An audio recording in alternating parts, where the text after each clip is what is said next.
Hey, Soul Stories fam. We've got a swoon-worthy love story for you today. Let's jump in and tell us, what city are you watching from? Emma Collins' small apartment was lit up by the glow of her desk lamp, while the entire neighborhood had already sunk into sleep. The clock read 12:30. At this hour, she should have been wrapped in a blanket, fast asleep. Instead, Emma sat hunched over her laptop, with dark circles under her eyes. Another endless workday had just come to an end. The morning had been swallowed by back-to-back meetings. The afternoon had been buried under a looming deadline for a marketing report full of lifeless numbers. Collins and Blackwood was thriving. Last year's revenue growth had been impressive, and the press never stopped showering praise. But for Emma, a low-level employee, the only thing she felt was the weight of endless paperwork. She muttered under her breath, fingers tapping on the keyboard. 100-page report. Who has the time to read all that? It's like the company measures success by the number of sheets of paper it wastes. To let off some steam, Emma opened a new email and typed in the address of a familiar confidant, Sophie, her college best friend. She pressed her lips together and began pouring out all her pent-up frustrations from the day. Sophie, I swear this place is heaven in the press, but hell in reality. As for CEO Nathan Blackwood, don't even get me started. Handsome, powerful, rich, but cold as a wax statue. And the way he runs things makes everyone miserable. Pointless procedures, endless reports, and departments that don't even work together. Everyone's so busy, they've lost all creativity. Emma smirked. The more she typed, the better she felt. Sure, the company's still growing, but that's thanks to its reputation and big contracts, not because the employees are thriving. If I were him, I'd cut down on the paperwork and actually listen to my staff's ideas. But no, he doesn't listen to anyone. The second he walks into a department, the whole room goes dead silent, like a snowstorm just swept through. When she finished writing, Emma leaned back in her chair and exhaled. Sending this email to Sophie would surely give them both a laugh tomorrow. But at that very moment, Muffin, her chubby, mischievous cat, suddenly leapt onto the desk. "Muffin, get down!" Emma cried. Too late. Its tail swiped across the desk, knocking a glass of water directly onto the keyboard. Emma panicked, grabbing tissues, wiping frantically, her other hand smashing random keys in the chaos. Before she could even process what was happening, a soft ping sounded. "Your message has been sent." Emma froze. Her eyes widened at the screen, her heartbeat thundering in her chest. She yanked open the sent folder, and her stomach dropped when she saw the line. To Nathan Blackwood. "Oh my God, no, Emma screamed, her voice breaking. It was supposed to be Sophie. Somehow the auto-suggest system had replaced the address, and she had clicked the most dangerous name in the world, the very man she had just insulted without mercy. In desperation, Emma clicked recall message, but the system responded coldly. This action is not available. Her face turned ghostly pale. The entire sarcastic rant, cold as a wax statue, endless procedures, stifling bureaucracy, was now sitting safely in CEO Nathan Blackwood's inbox. Emma buried her face in her arms on the desk, whispering in a trembling voice, "It's over. My life is ruined." Meanwhile, Muffin, the main culprit, sat smugly beside her, licking its fur with complete indifference, as if nothing had happened. Emma glanced at the cat, torn between laughing and crying. "Easy for you, but I'll probably be unemployed tomorrow." The room fell silent, broken only by the pounding of Emma's heart. Little did she know that the fatal press of the send button would mark the beginning of the biggest turning point in her life. The next morning, the 25th floor of the Blackwood Group headquarters gleamed under the early light. As usual, Nathan Blackwood began his day with a shot of espresso and an inbox overflowing with reports, invitations, and contracts. He scrolled through the usual flood until his eyes stopped at an unfamiliar subject line. Heaven in the press, hell in reality. Nathan frowned. This was clearly not the kind of subject line an employee normally sent to their CEO. He clicked it open, and the very first line hit him straight in the face. "Sophie, I swear this company looks dazzling in the press, but inside it's draining me to death. The CEO is as cold as a wax statue." Nathan froze. "Sophie? This wasn't an email meant for him. He scrolled down, reading line after line, each word cutting through the icy armor he'd always worn. The report approval process drags on forever. 5, 6 steps just to get anything signed off. Creative ideas die before they even get a chance. Departments work in silos, no connection at all. The press praises our grand campaigns, but the clients don't even see themselves reflected in them. For a brief moment, anger surged. Anyone else daring to write about him like this would have been fired instantly. But then his eyes caught the raw honesty woven into every sentence. Details so specific they couldn't have been fabricated. Nathan exhaled slowly and leaned back in his chair. She wasn't wrong. The report process was incredibly complicated. He had found it irritating more than once himself. The lack of cooperation between departments, he had heard whispers, but no one ever dared to say it outright. And that recent marketing campaign. He remembered the disappointing revenue figures, and worse, the comments from longtime clients. It's pretty, but it doesn't feel like us. He folded his hands, lips twitching in the faintest smirk. This email hadn't been written for him. That was what made it matter. The sender, a low-level employee venting to a friend, had no intention of provoking him, which meant every word rang with truth. Nathan pulled up the sender's details. Emma Collins, marketing associate, 5th floor. A name he didn't recognize. He had never once noticed her, but now he wanted to. He rose and walked to the wall of glass overlooking the city. Below, the streets pulsed with morning energy. His company was still thriving, still praised. However, this email revealed a hidden truth. If things continued to look good only on the surface, the creativity and passion of his people would wither away. And when that happened, the Blackwood Empire would face a very real danger. Nathan tightened his grip on the espresso cup, his eyes sharpening. Emma Collins. Reckless, yes, but maybe exactly what I need. He picked up the phone, his voice low and cold. Call someone from marketing on the 5th floor. I want to see Emma Collins. On the other end, his secretary hesitated, surprised. The CEO, Blackwood, had never personally summoned a low-level employee before, but his tone left no room for refusal. Hanging up, Nathan returned to his desk, his gaze still intense. The anger was still there, but alongside it stirred an unfamiliar curiosity. Someone who dared to say what everyone else stayed silent about might be worth more than 1,000 empty compliments. The shrill ring of the intercom made the entire marketing department on the 5th floor freeze in place. When the secretary's voice came through, Ms. Emma Collins, the CEO wants to see you immediately. Every head turned toward her as if she were a criminal being marched to trial. Emma stepped into the elevator, her hands trembling. Only one scenario played in her head. She would be scolded harshly, or worse, fired on the spot. On the 25th floor, after accidentally wandering into the executive boardroom and nervously introducing herself to the entire board, earning a round of roaring laughter, Emma finally stood before the wooden door engraved with the name Nathan Blackwood. The office was vast, cold, and gleaming. Nathan sat behind his desk, his sharp gaze piercing straight through her. Do you know why you're here? His voice was deep, icy. Emma swallowed hard. I assume it's because of the email last night. Nathan gave a slow nod. Correct.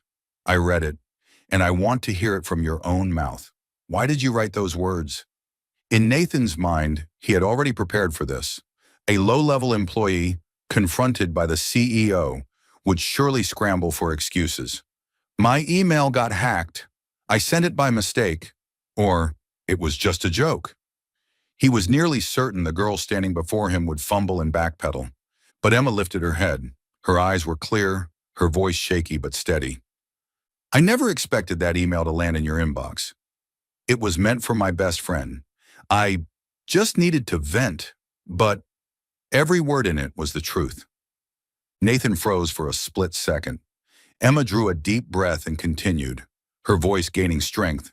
I don't hate the company. On the contrary, I want it to be better.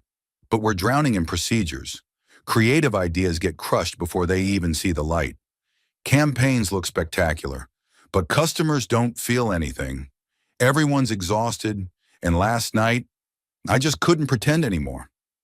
Nathan remained silent. He had braced himself to hear excuses. Yet instead, he was confronted with a blunt confession, raw and direct. It unsettled him so much that he found himself staring at her longer than he intended. You realize those words could cost you your job, don't you? His tone had lost some of its edge. Emma gave a faint, awkward smile, but her gaze didn't waver. I know, but if I lose my job for telling the truth, at least I won't regret it. In that instant, Nathan felt something strange. In his world, people either cowered in fear or showered him with flattery. Never, never had anyone dared stand in front of him and speak so plainly, least of all a nameless employee. A faint, almost imperceptible smile tugged at Nathan's lips. He gave a small nod. Interesting. Emma's eyes widened in shock. She had been bracing herself for the words, "You're fired," at any second. Instead, she saw something she never imagined, the rare ghost of a smile on the CEO's face. Very well, Collins. Nathan folded his arms, his eyes still locked on hers. I won't fire you. Instead, I want to see if you have the courage to turn those criticisms into solutions. Emma froze, her heartbeat racing. What? Not fired, but challenged to prove herself? Before she could ask anything else, Nathan opened his laptop again, his tone snapping back to its usual coldness. You may leave. I'll be in touch.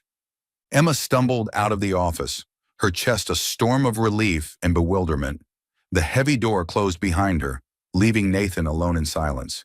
He sat still, contemplative, as a thought echoed in his mind. This girl, she's unlike anyone else in this company. Perhaps she's exactly what we've been missing all along. 2 days after that fateful meeting on the 25th floor, Emma still hadn't recovered. She had fully expected to be fired on the spot, yet she had walked away intact, with nothing more than the CEO's chilling words, I'll be in touch. The marketing department, of course, exploded with gossip. Collins must have been called up to get chewed out. No, I heard the CEO actually let her off without punishment. Suspicious. Maybe she's the boss's secret crush? Emma could only bury her head in her hands. If they only knew I called him cold as a wax statue, they'd already have an entire romance drama script written by now. Just then, an email from the CEO's secretary popped up on her screen. Subject, assignment, CEO's request. Emma clicked, her stomach dropping. Mr. Blackwood requests Ms. Emma Collins to prepare a concrete reform proposal based on the comments in her email. Deadline, Monday morning. Presentation to the CEO directly. Emma froze. No way, he actually wants me to do it? She couldn't focus on anything for the rest of the afternoon. The words CEO's assignment spun in her mind like a curse. That night, she dialed Sophie in desperation. Sophie, I'm done for. I thought he was just scaring me, but now he wants a full-on reform proposal. Me, just a nobody, how am I supposed to reform the company? Then just write down all the stuff you've been ranting about. You complain enough that you've basically got a handbook ready. Emma groaned, smacking her pillow. Well, she's not wrong, but what if he actually implements it? The next few days, Emma locked herself in her tiny apartment, typing and muttering nonstop. Muffins sprawled across the desk, occasionally batting at the keyboard as if giving input. Finally, the proposal was complete, broken into 3 key ideas. Streamline the report approval process. Current, 5 steps moving through multiple managers before reaching the director. Proposal, only 2 steps. Direct manager and department head. Benefit, saves time, reduces overlap, speeds up response. Develop an internal platform to facilitate seamless communication and collaboration among departments. Build a unified system for communication and document sharing. Helps teams track progress and avoid duplicate work. Customer story-based marketing. Instead of glossy slides and unrealistic images, use real customer experiences to showcase your brand. Launch the From Their Voice campaign, ads that tell the journey of a real client using their product. Emma skimmed it once more and let out a bitter laugh. Done. Tomorrow I'll hand this to the CEO, and he'll laugh in my face. Who do you think you are, telling me how to run my company? Monday morning, Emma walked into the CEO's office trembling, clutching the printed proposal. Nathan was already seated, his cold eyes following her every move. "Collins, did you bring the proposal?" he asked. Yes. Here." She nearly dropped the papers as she handed them over. Nathan skimmed each page in silence, so quiet that Emma could hear her own heartbeat pounding. She braced herself for ridicule, but he read through it all, set the papers down, and looked up. "Reducing the approval process from 5 steps to 2, bold. Don't you think middle management will push back?" Emma stammered. "They definitely will. But Dossier, if we cut the red tape, they'll save time too. It may be hard at first, but the end results will prove the point." Nathan gave a slight nod and moved on. "An internal platform for cross-department connection. Not cheap. Why should I invest?" Emma inhaled deeply. "Because the cost of employees duplicating work, waiting on approvals, and missing market opportunities is far greater." Silence stretched. Nathan twirled a silver pen in his fingers, eyes sharp as if studying her every move. Emma stood rigid, palms slick with sweat. "And finally, customer story marketing. You think that's powerful enough to change the market's perception?" "I believe so." Emma's voice was steady now. "Because customers want to see themselves in the story. They don't care about polished slides. They care about the moment they can say, 'That's me.'" Nathan placed the pen down and leaned back. His voice was calm, unreadable. "Very well, I'll pilot all of these proposals." Emma nearly fell out of her chair. What did you just say?" "You heard me." Nathan's tone was cool. "We'll test them for 1 month. If they fail, I'll hold you responsible. If they succeed, we'll discuss further." Emma sat frozen, her mouth hanging open, 1,000 thoughts racing through her head. Is he insane? What kind of CEO bets on a nobody's ideas? But Nathan had already turned back to his laptop, signaling the meeting was over. "You may go." Emma staggered out, her heart hammering. Inside the elevator, she muttered under her breath, "God, I was just venting. And now he's actually doing it." As the doors closed, Nathan sat alone in his office, eyes sharp and contemplative. He wasn't sure if Emma's proposals would succeed, but one thing was certain. In a sea of nodding heads, someone had finally dared to look straight at the problem, and he wanted to see just how far that girl could go. A month passed faster than Emma could believe. Ever since her proposal had been put into motion, the company had felt like it was living through some sort of unexpected experiment. At first, no one thought it would work. Mid-level managers scowled and whispered in the hallways, "A lowly junior dares to suggest reforming our processes?" The CEO's just humoring her. "He'll drop it soon." Exactly. This will fizzle out like every other half-baked initiative. Emma thought the same. Every day at work felt like sitting on hot coals, waiting for the pilot to collapse and for the blame to land squarely on her shoulders. But then, the things she had hastily typed out in that email slowly began to take shape. Previously, a single marketing report had to crawl through 5 rounds of approval. Team lead, mid-level manager, department manager, deputy director, and finally the department head. Each round ate up days, not to mention the endless back-and-forth revisions. Now, under the new system, only 2 steps remained: team lead and department head. On the first day of implementation, confusion reigned. People muttered complaints. But after just 2 weeks, the results were undeniable. Reports were approved 3 times faster. Campaigns that once stalled for a month were launching within a week. In the break room, an employee exclaimed, "I can't believe I'm actually going home at 7 instead of 10. Another laughed. "Thanks to cutting the red tape, I finally have time to focus on creativity instead of filling out justification forms." Emma overheard these words, her chest loosening in relief. She had never imagined that an idea she once dismissed as childish would save so much time for so many. Meanwhile, the internal platform connecting departments was also rolled out.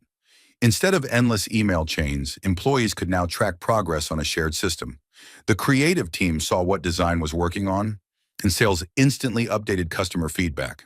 At first, the groans were loud. "Another software? Who has time to learn this?" But soon, as workflows smoothed out, attitudes shifted. A concept from creative design reached a concept in 2 days instead of a week. Feedback from a client was received by marketing within hours, and the revised content followed almost immediately. The atmosphere began to change. Meetings grew lighter, ideas flowed more freely. People no longer feared their suggestions would be killed on arrival. Emma sat quietly among them, caught between exhilaration and dread. If this truly worked, the CEO might start thinking she had real talent. But she wasn't a genius. She had just gotten lucky. The highlight came with the new marketing campaign, From Their Voice, built on real customer stories instead of glossy slides. Emma's team interviewed a young mother who had used the company's product to start her home business. Instead of flashy promises, the campaign showed her sweat, tears, and triumphs. The video went viral, garnering millions of views in just a week. Comments poured in, "Finally an ad that actually looks like my life." Sales of the featured products spiked 20% within the quarter. The board convened an emergency session to analyze the numbers. This campaign cost less than any before, and the returns are beyond expectation. This could be a new direction for the entire company. Emma shrank into her seat at the back of the boardroom, desperate not to be noticed. But Nathan's eyes at the head of the table found her anyway. He hadn't said much during the meeting. He only listened, watching the numbers and absorbing the reactions. But every so often, his gaze lingered on Emma, not with the same icy detachment as before, but with something sharper mixed with curiosity, acknowledgement, and maybe even amusement. Emma's cheeks burned as she ducked behind her laptop. "Stop looking at me. I never meant to actually impress you." When the meeting ended, a senior director rose and asked directly, "Sir, where exactly did this initiative originate?" The room went dead quiet.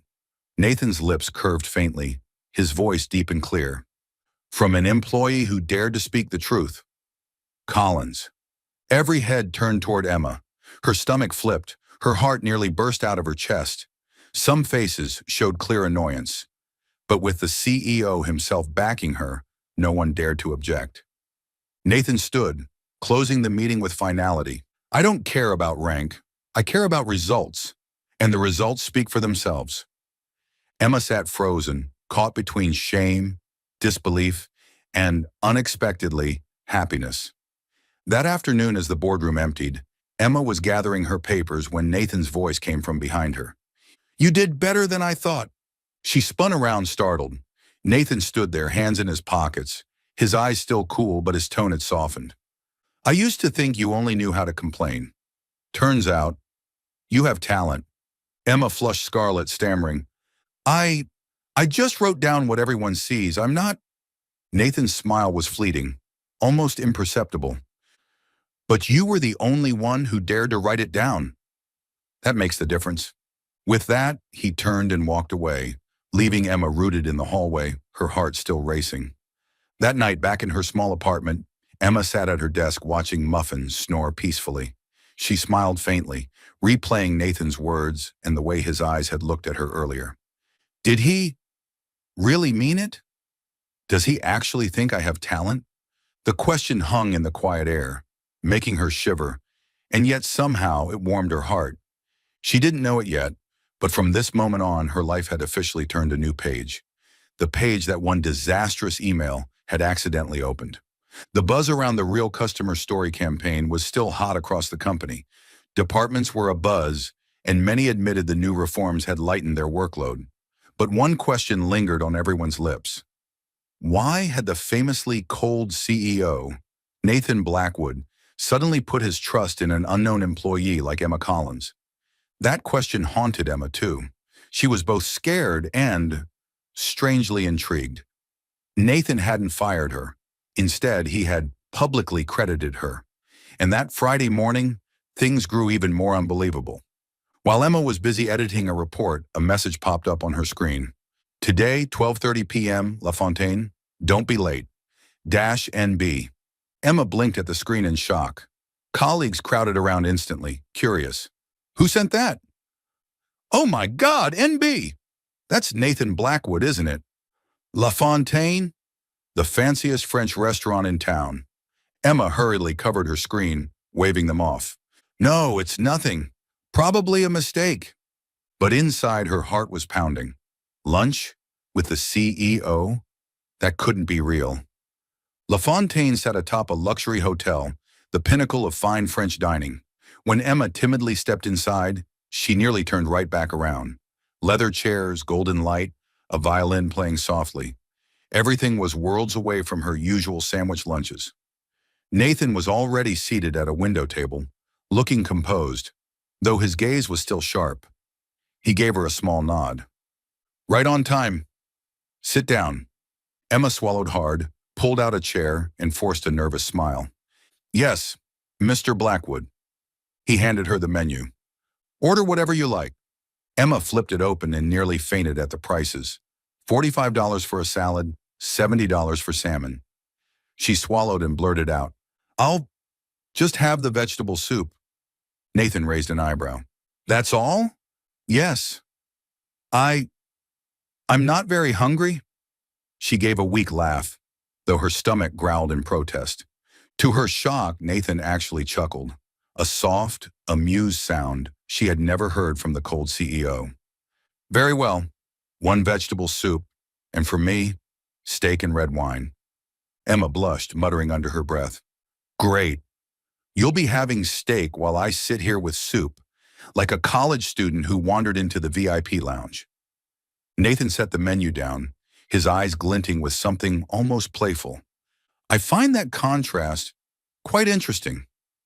When the food arrived, Emma kept her eyes glued to her little bowl of soup, trying to ignore the intoxicating aroma of steak wafting across the table. Then Nathan set his utensils aside, leaned forward and said, "Collins, I didn't invite you here to talk about reports or numbers. I want to know who you really are." Emma froze. "Who I am? I've seen you at work, frank, direct, a little reckless, but I want to know the person behind that." Emma blinked rapidly. Was the CEO actually making small talk with a low-level employee? Flustered, she let out a laugh. "Well, I think I'm just an ordinary girl. I grew up in the suburbs. My parents are both teachers. I've lived frugally all my life, as you probably noticed, like ordering the cheapest thing on the menu." Nathan nodded slightly, his eyes intent on her words. "Coffee? Sorry? I've heard you drink black coffee every morning." Emma laughed. "Yes, that's true. The cheapest kind from the corner cafe. No caramel, no fancy nut milks, just straight black. I like the bitterness. It wakes me up and reminds me that life isn't always sweet." Nathan was silent for a long moment. Then quietly, "When I was young, I drank black coffee too. My father started every day with it, and I followed. Perhaps that's one rare thing we share." Emma looked up, surprised.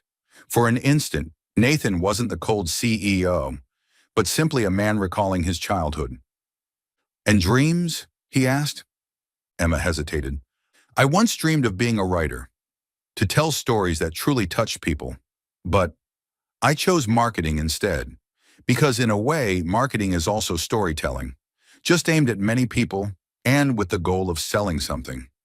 Nathan tilted his head, the faintest smile ghosting across his lips. "An interesting perspective. And you," Emma dared to ask, "what did you dream of, Mr. Blackwood?" Nathan faltered, just slightly. No one in the company had ever asked him that. His gaze drifted past the window, a distant look. "I dreamed of becoming someone my father could be proud of. He built this empire from nothing. I'm just carrying it on." The words were simple, but his voice carried a weight. Emma realized that behind the icy exterior was a man still haunted by expectations and duty. She smiled softly. "I think if he saw the company today, he'd be proud." Nathan turned, meeting her eyes. For a moment, the air stilled. His gaze no longer dissected her. It carried something warmer. Lunch ended. As they rose, Nathan spoke quietly. "Collins, you are not at all what I expected. Outwardly light-hearted, maybe even clumsy, but inside you have both intellect and heart. That's rare in this world." Emma's face flushed scarlet. She waved her hands quickly. "You're exaggerating. I only ordered vegetable soup." Nathan laughed again, a sound so rare that even the waitstaff glanced over in surprise. On the way back to the office, Emma sneaked glances at him walking beside her. Maybe he isn't just a wax statue after all. And Nathan, deep inside, found himself wondering for the first time in years, had he just stumbled upon something he thought he'd lost long ago? Something called honesty? The success of the Real Customer Story campaign swept through the company like a fresh wind. The press praised it, sales soared, and the board was thrilled. But down on the lower floors among employees and middle managers, another wave was rising, suspicion and jealousy. At first it was just whispers in the break room. Who even is she to get praised by the CEO? Collins something. I've never even heard of her. Talent. Please, people who climb fast usually just know how to flatter the boss. Within days, those murmurs morphed into full-blown rumors. Emma had risen because she sucked up to the CEO. Emma felt it the moment she stepped into the elevator. Colleagues who used to greet her cheerfully now went silent when she walked in. In the cafeteria, the seat beside her stayed empty, while every other table was crowded. One person even muttered, "Careful, sit too close to Collins and they'll think you're cozying up to the CEO too." Emma heard it clearly, but only gave a bitter smile. In meetings, whenever she spoke, managers avoided her eyes, instead scribbling in their notebooks while listening. A small suggestion of hers was shot down as unrealistic, even though the same idea had been praised when someone else presented it weeks earlier. Once Emma walked into the break room, and the conversation between two colleagues died instantly. One of them gave an awkward smile, grabbed their coffee, and walked out. Emma sat down, glanced at Muffin's picture on her phone screen, and muttered to herself with a wry grin. This really is like a soap opera. The heroine gets ostracized by the entire company, all because of one missent email. But inside, the sting was real. She tried to act strong, but Emma was just a regular girl. She needed friends, and she feared isolation. Instead of crying in public, she chose humor as her shield. One afternoon during a marketing team discussion, a manager said with thinly veiled sarcasm, "Guess we don't need to worry about this idea. Let the CEO's favorite make the decision." The room went tense. All eyes turned to Emma, waiting to see how she would react. She smiled, crossed her arms, and said loud enough for everyone to hear, "If people hate me for being honest, at least I've earned the title of most annoyingly honest employee of the year." A few people burst out laughing despite themselves. The tension eased, though cold stares still cut into her. Emma stepped out of the meeting and drew a deep breath. Her joke had saved her pride, but her heart still felt heavy. She hadn't wanted to become the thorn in everyone's side. Meanwhile, on the 25th floor, Nathan hadn't missed a thing. His secretary and several directors reported on the growing hostility. Emma was being isolated, and the rumors were spreading rapidly. One afternoon, Nathan passed by the cafeteria and spotted her. Emma was sitting alone in a corner, picking at a takeout salad, while every other table buzzed with chatter. He paused, watching for a few seconds, his eyes darkening. Part of him wanted to walk over, sit beside her, and make a statement of support, but reason held him back. If he showed open favoritism now, it would only fuel the rumors. He walked away uneasy. This girl had sparked change in the company, yet now she was being cast out by her peers. Could she endure it? Another day, Emma overheard two middle managers arguing in the hallway. "That project only succeeded because the CEO forced us to follow that girl's idea." Maybe, but the numbers don't lie. What if she really does have the ability? Ability? Don't be naive. She climbed her way up another way. Emma had heard every word. She didn't step in. She just walked past, lips twisting into a self-mocking smile. Another episode of the drama, The Girl Who Flattered the Boss. But that night, back in her small apartment, clutching Muffin in her arms, the tears finally came. "I never wanted this. I just wrote an email to vent. How did it come to this?" The next morning, Emma looked at herself in the mirror. Her eyes were ringed with exhaustion, but there was a spark of determination there. "Collins, you survived sending that disastrous email to the CEO. You'll survive this storm of rumors too." She wiped her tears, straightened her shirt, and stepped out of her apartment with steadier strides. At the weekly meeting, when another manager made a cutting remark, Emma smiled and replied simply, I can't control what people think about me, but I can prove myself through my work. The room went silent for a few beats. Upstairs, Nathan received updates on the marketing team. He knew Emma was enduring cruel gossip. His grip tightened on his silver pen. He wanted to defend her, to tell everyone the recent success had nothing to do with favoritism and everything to do with her ability. But Nathan knew if he stepped in now, the whispers of, Collins is just cozying up to the boss, would only roar louder. He had to wait for the right moment to prove the truth beyond any doubt. Gazing out the glass wall of his office, Nathan thought, Collins, can you endure this? Are you strong enough to outlast it? His eyes dimmed, but his mind was firm. When the time was right, he would stand up for her openly. That night, Emma sat at her desk, scrolling back to that email, the one that had started it all. She gave a bitter laugh. One wrong click, and here came the storm. Muffin yawned, sprawled across the keyboard, blocking the screen. Emma laughed softly, stroking his fur. At least I still have you. And I still have myself. Her eyes glimmered with resolve. No matter the rumors or the isolation, she wouldn't back down. For the first time in her life, she felt her voice truly mattered. Still following the story? If this found you outside Soul Stories, welcome home. Comment below. What story do you want to hear next? The largest conference hall in the Blackwood Group headquarters glowed under bright lights. Hundreds of employees filled the seats, the air thick with both excitement and tension. It was the quarterly all-hands meeting, the event where CEO Nathan Blackwood personally reported results and announced new directions. Emma sat near the back, her heart pounding. She knew last quarter's revenue had surged thanks largely to the From Their Voice campaign, but that fact didn't calm her nerves. The rumors hadn't stopped. In the hallways, in the break room, even at her own desk, whispers lingered. Without the CEO, what would she have done? She's just a front. A nobody suddenly turned into a hero? Ridiculous. Emma sighed, staring down at her notepad, telling herself, don't expect anything. Today he'll talk about the company's overall success, not about me. The heavy doors swung open. Nathan entered, tall and commanding in a gray suit. Everyone stood, applauding. He nodded curtly and strode to the podium, his presence filling the hall. Opening his laptop, his voice rang deep and clear. This past quarter, revenue increased by 20%. Efficiency rose by 30%. These are numbers to be proud of. Thunderous applause echoed. Managers smiled, relieved and proud. But Nathan didn't smile. He paused, his gaze sweeping across the hall. But today, I don't just want to talk about numbers. I want to talk about the reason behind them. Silence fell instantly. Nathan lowered his voice, each word deliberate. That 20% revenue increase came from one idea.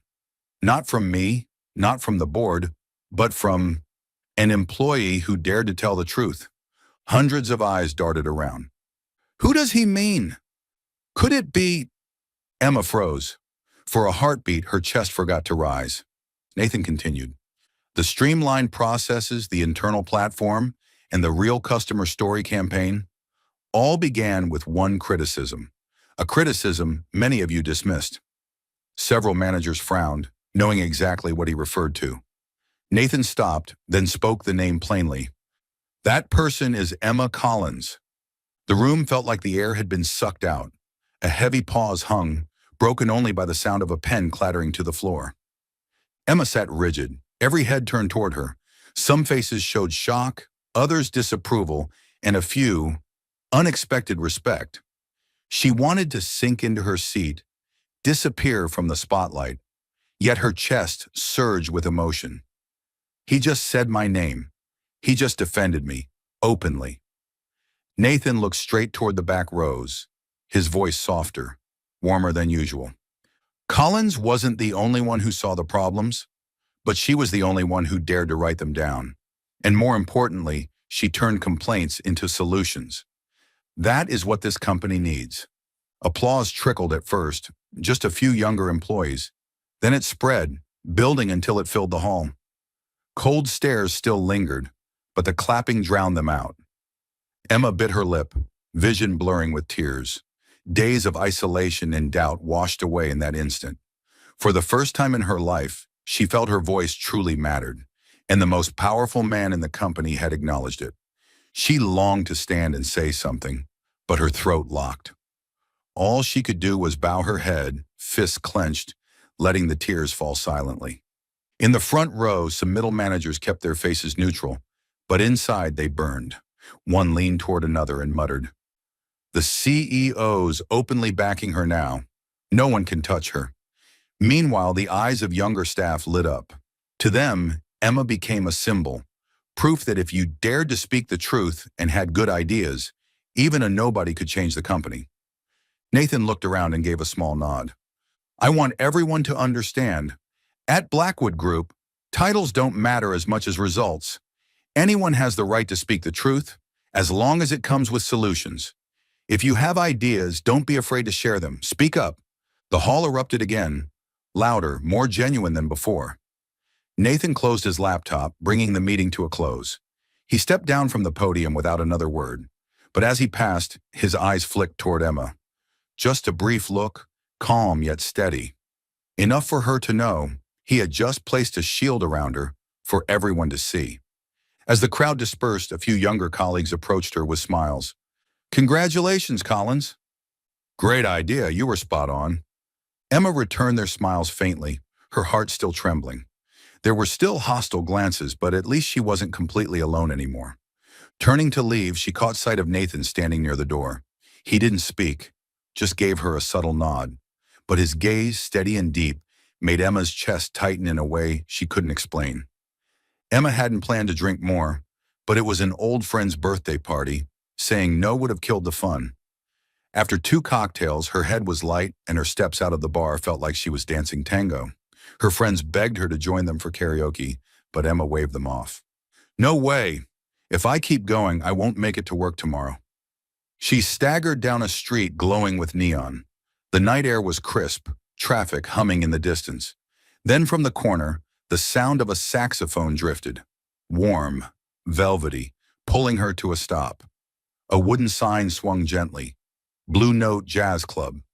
Jazz? Fine. 1 drink. "Maybe it'll sober me up," Emma mumbled, pushing the door open. Inside was another world. Golden lights, tiny wooden tables, old paintings on the walls. A trio played, saxophone melting into the piano's rhythm. Emma sat at the bar and raised her hand. "The cheapest glass of wine you've got." The bartender raised an eyebrow but nodded. Emma smiled to herself, chin resting in her hand as she let the music wash over her. She had no idea that in the far corner, Nathan Blackwood was sitting too. Nathan came here occasionally, to a place where few recognized him. Here he could simply sit, listen to jazz, and not wear the mask of a CEO. But tonight, his gaze caught a familiar figure, Emma Collins. Her small frame, hair slightly mussed, cheeks rosy from alcohol. She tapped her fingers to the beat, eyes half closed. Nathan raised his brow, hesitated a second, then rose and crossed the room. Emma opened her eyes and nearly dropped her glass. "Wait, Mr. Blackwood?" Nathan set a hand on the back of the chair opposite her. "May I?" Emma giggled, her voice already tipsy. "Of course. But warning, I've had just enough to tell the truth." Nathan pulled out the chair, lips curving faintly. "Then speak." Music swirled around them. Emma leaned on the table, staring at him. "You know, you're actually very handsome." Nathan tilted his head. "Should I say thank you?" "But handsome is useless. You're as cold as a freezer." Her voice rang loud enough that a few patrons glanced over. Emma slapped a hand over her mouth, then burst out laughing. Nathan studied her for a beat. Then, unexpectedly, laughed too. A deep, rich laugh that made Emma freeze. "You're probably the only one who's ever said that to me." "Great. I'll put it on my resume. First employee to call the CEO a freezer." Emma swirled her glass, grinning as if she'd found a new game. Nathan shook his head, but the smile lingered. They sat, letting the music carry their words. Emma told stories of her suburban childhood, summer bike rides through fields, sneaking ice cream before dinner in winter. Nathan listened quietly, nodding now and then. When his turn came, he shared how his father used to take him to jazz clubs when he was a boy. Emma blinked. So you do have warm memories? I thought you were born in a suit with that ice-cold face. Nathan shot her a look, half smile, half exasperation. Collins, the more you drink, the bolder you get. Told you. Alcohol makes me honest. She clinked her glass against the air. A short silence followed, not awkward, but oddly comfortable. Their eyes met, golden light flickering between them. Near midnight, the band ended their set. Emma stood, wobbling. Nathan caught her before she toppled. I'll take you home. I can go myself. She tried to push him away, then sagged against his shoulder. Okay, maybe not. Nathan guided her outside, down a street glowing with soft lamps.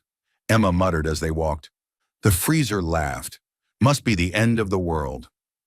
Nathan shook his head, though a smile tugged at his lips. At her apartment door, Emma fumbled endlessly with her keys. Nathan finally took them gently, unlocked the door, and held it open for them. She looked up at him with a wide grin. Thanks, my cute freezer. And before he could react, she slipped inside, shutting the door. Nathan stood there, then chuckled softly to himself before turning away. The news broke on a Monday morning. Emma had barely stepped into the office when she noticed everyone huddled around the big screen, their faces a mix of curiosity and shock. Splashed across the front page of a major financial paper was a bold headline. Blackwood CEO success, thanks to special relationship with a subordinate. Beneath it, a photo, Nathan and Emma leaving the jazz club that night. Nathan leaning in to steady her, Emma smiling brightly, clearly tipsy. The office erupted. Oh my God, that's Collins. No wonder. The rumors were true. Never thought CEO Blackwood. Emma went cold, blood draining from her face, heart hammering. She rushed forward and read the article. According to sources, the reform ideas that boosted Blackwood Group's quarterly growth by 20% didn't come from the CEO, but from a low-level employee. The question is, does Nathan Blackwood still have the competence to lead, or is he relying on a special relationship to maintain his image? Emma dropped the paper, her hands trembling. No, this can't be happening. Within hours, social media exploded. Articles and images spread like wildfire. The cold CEO knows how to play favoritism after all. Who is Emma Collins and why did she change the whole company? Blackwood Group, growing on romance, not strategy. The office phone rang nonstop.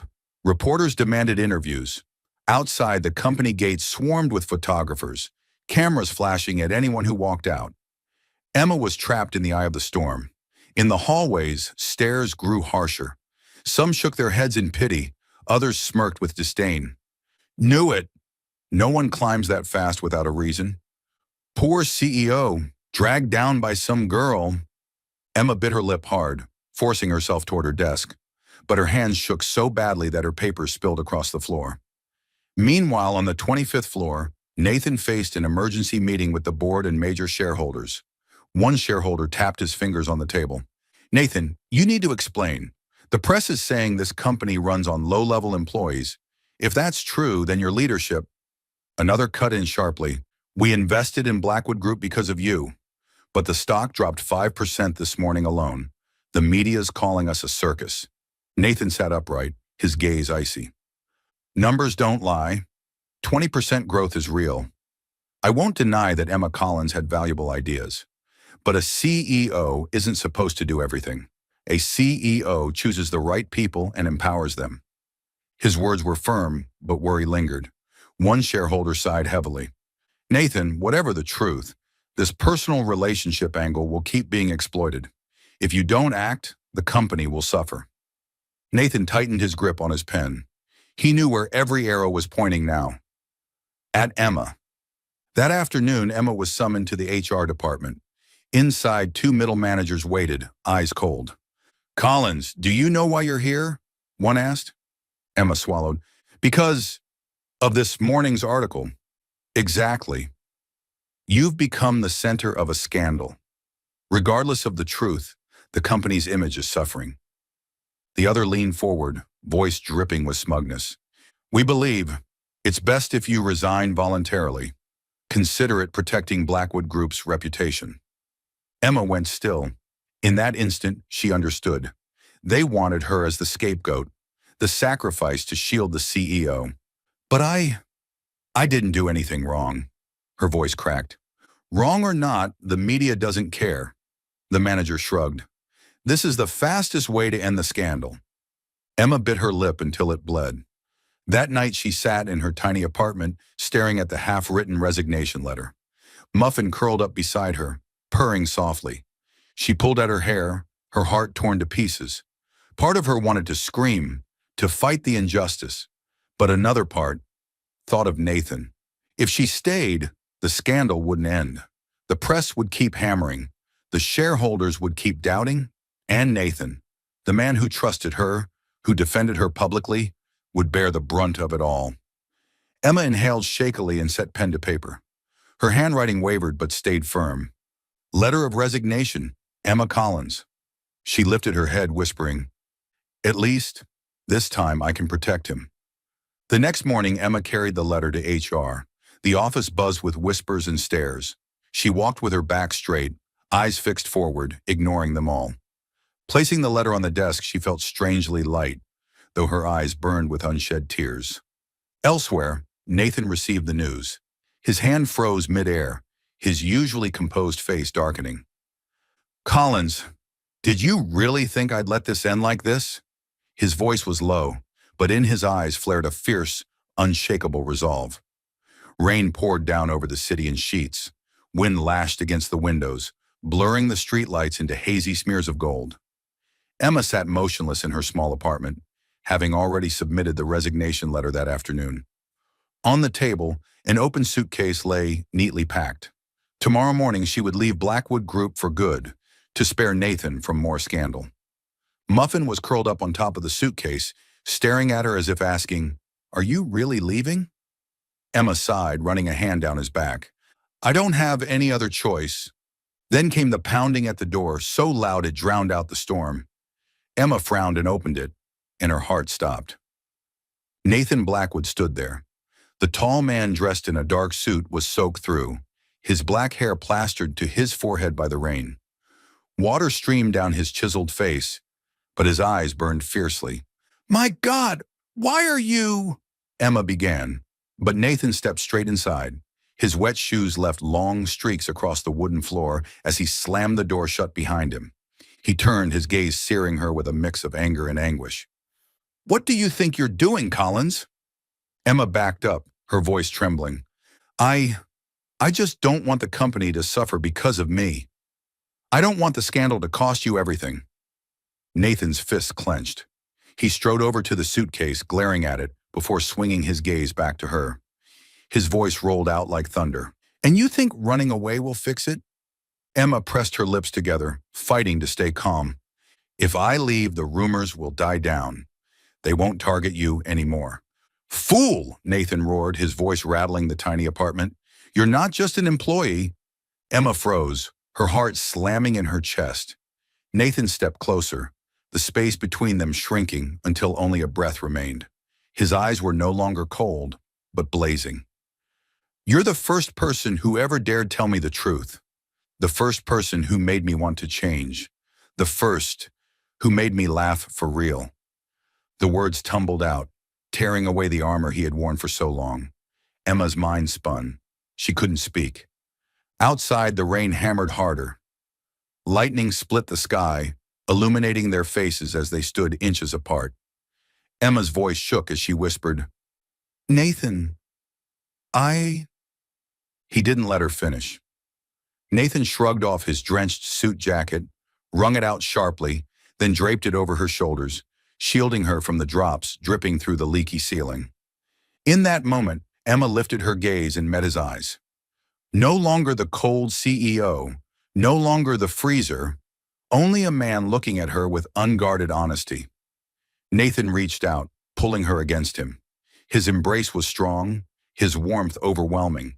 The scent of rain, damp wood, and his subtle cologne wrapped around her, making her chest tighten until she thought her heart might burst. Don't leave, Nathan whispered, his voice hoarse with emotion. I won't allow it. Emma buried her face into his shoulder, her eyes shimmering with tears. For the first time, she felt her heartbeat align perfectly with someone else's. Outside, the storm raged on, but inside his arms, safe, fierce, unyielding, Emma knew she didn't want to walk away anymore. That morning, the Grand Hall of Blackwood Group was packed wall-to-wall with reporters. Camera flashes went off like fireworks, the air thick with tension. The scandal was still blazing hot, and everyone was waiting to see how CEO Nathan Blackwood would respond. Emma sat nervously in the guest section, clutching her bag, her heart hammering in her chest. Nathan hadn't told her his plan. His secretary had only sent a short invitation card with 2 words: be there. When Nathan walked onto the stage, the room instantly fell silent. He wore a sharp black suit, tall and commanding, his eyes cutting across the crowd. Taking the microphone, his voice rang deep and steady. Thank you all for coming. I know the past few days have been filled with rumors about the Blackwood Group and about me personally. Today I'll address them directly. The cameras flashed wildly. Nathan went on without the slightest hesitation. First, let me make it clear. Blackwood Group's growth has nothing to do with a so-called personal relationship. It came from genuine reform.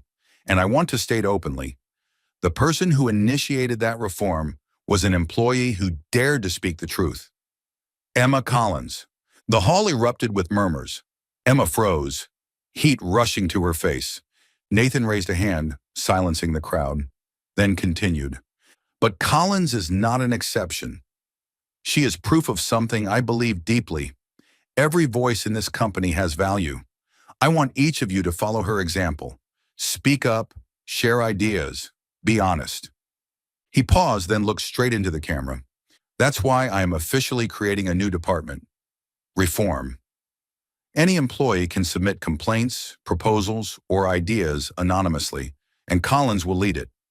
Reporters gasped. One shot his hand up immediately. Mr. Blackwood, does this mean Collins is being formally appointed to a new position? Nathan nodded. Exactly. And I trust she will do it well. In the guest row, Emma's jaw dropped. Dear God, he just promoted me in front of the entire national press. The atmosphere heated up. Questions bombarded him. Mr. Blackwood, what about the rumors of a personal relationship between you and Ms. Collins? Isn't this favoritism? Will shareholders accept this decision? Nathan didn't dodge. Instead, he turned toward the guest section, his eyes locking on Emma. Then, before hundreds of flashing lenses, he strode down the steps, straight to her. Emma's breath caught, her hands trembling as Nathan extended his hand. Stand up, he said, voice firm and resolute. She bit her lip, hesitated, then placed her hand in his. Nathan gripped it tightly, leading her onto the stage. The cameras exploded in a frenzy. Reporters shouted, and the crowd roared. Nathan turned, lifting their joined hands high, his voice carrying over the chaos. This is not a secret affair. This is trust. I trust her, and I want everyone else to trust her too. The hall erupted. Some reporters even jumped from their seats. Emma's face burned crimson, her heart pounding out of control. Standing beside Nathan, it felt as if she'd been swept into the eye of a hurricane of light and sound. When the press conference ended, reporters swarmed the hallways. Microphones and cameras pressed into her face. Ms. Collins, how do you feel about the CEO defending you publicly? Do you believe you're capable of leading the new reform department? Are you dating the CEO? Emma stammered, cheeks blazing. I just did my job. I never imagined it would turn into this. Before more could be thrown at her, Nathan pulled her close, his arm shielding her from the barrage. Enough, his cold voice cut, silencing the frenzy for a beat. Emma followed him out of the hall, dazed. Embarrassment and happiness churned inside her. Part of her wanted to scream, "This wasn't my plan." But another part secretly trembled at the memory of his hand holding her so firmly in front of the world. That evening, headlines splashed across every major outlet. Blackwood CEO defends low-level employee, launches new reform department. Emma Collins, From unknown staffer to bold truth teller. Social media lit up. She's literally the heroine of a romance novel. Every company needs a Collins.